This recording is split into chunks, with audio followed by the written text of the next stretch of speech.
அண்மை செய்தி. அண்ணா பல்கலைக்கழக வளாகத்தில் மாணவி பாலியல் வன்கொடுமை செய்யப்பட்ட சம்பவத்தில் தற்பொழுது வழக்கு பதிவு செய்யப்பட்டிருக்கிறது. அண்மை செய்தியாக பார்த்துக் கொண்டிருக்கிறோம். பாலியல் வன்கொடுமை வழக்கு பதிந்து தற்பொழுது கோட்டூர்புரம் அனைத்து மகளிர் காவல் நிலைய போலீசார் விசாரணையை தொடங்கியிருப்பதாகவும் தகவல் வெளியாகியிருக்கிறது. அண்மை செய்தியாக பார்த்துக் கொண்டிருக்கிறோம். நேற்றைய தினம் சென்னை அண்ணா பல்கலைக்கழகத்தில் காதலன் கண்முன்னே காதலிக்கு பாலியல் வன்கொடுமை சம்பவம் நடைபெற்றது. பெரும் சர்ச்சையை ஏற்படுத்தியிருக்கக்கூடிய நிலையில் தற்பொழுது அது தொடர்பாக வழக்கு பதிவு செய்யப்பட்டிருக்கிறது. அண்மை செய்தியாக பார்த்துக் கொண்டிருக்கிறோம். இது குறித்த கூடுதல் விவரங்களை செய்தியாளர் ராகவேந்தர் வழங்க நாம் கேட்கலாம். வணக்கம் ராகவேந்தர். இந்த கொடூர செயலில் ஈடுபட்ட மர்ம நபர்கள் யாருன்னு அடையாளம் காணப்பட்டிருக்கா? போலீசார் என்னென்ன விசாரணையை முன்னெடுத்திருக்காங்க? விவரங்கள்.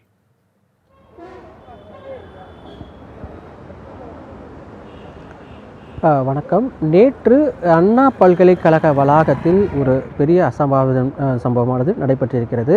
நேற்று மாலை ஒரு மாணவனும் மாணவியும் இங்கே இருக்கக்கூடிய ஒரு இடத்தில் தனியாக பேசிக் கொண்டிருந்தனர். அப்போது இரண்டு மர்ம நபர்கள் அங்கு வந்திருக்கின்றனர்.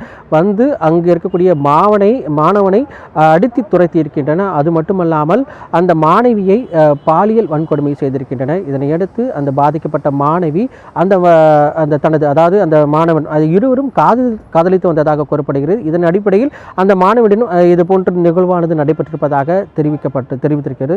உடனடியாக அந்த மாணவன் அருகில் இருக்கக்கூடிய கோட்டூர்புரம் போலீசாரிடம் அந்த புகாரை கொடுத்திருக்கிறார். இதனையடுத்து கோட்டூர்புரம் போலீசார் இந்த சம்பவம் தொடர்பாக தற்போது விசாரணையை நடத்தி வருகின்றனர்.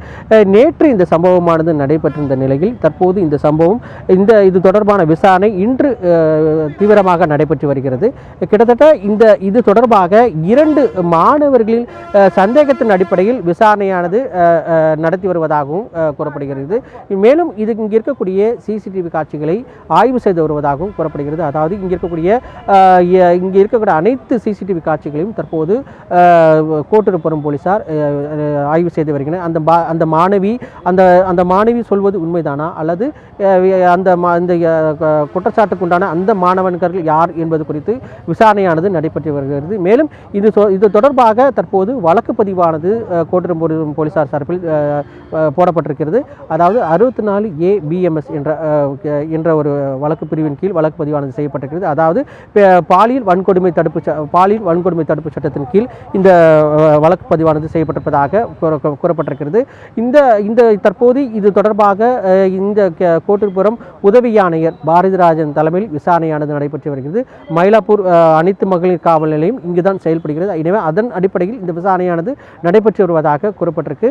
இந்த அண்ணா பல்கலைக்கழக வளாகத்தில் இது போன்ற மாணவிக்கு பாலியல் வன்கொடுமை நடைபெற்ற சம்பவம் தற்போது பரபரப்பை ஏற்படுத்தியிருக்கிறது. மற்றும் இது அரசியல் வட்டாரங்களிலும் பெரிய ஒரு அதிர்வலையும் ஏற்படுத்தியிருக்கிறது. இது தொடர்பாக பல்வேறு அரசியல் கட்சி தலைவர்களும் இது தொடர்பாக அறிக்கையும் விட்டு வருகின்றனர். இது தலைநகரில் தலைநகரில் மிகவும் பிரபலமான ஒரு அண்ணா பல்கலைக்கழகத்தில் மாணவிக்கு பாலியல் வன்கொடுமை நடைபெற்ற சம்பவம் மிகவும் பரபரப்பை ஏற்படுத்தியிருக்கிறது. அரணேஷ், கூடுதல் விவரங்களுக்கு நன்றி ராகவேந்தர்.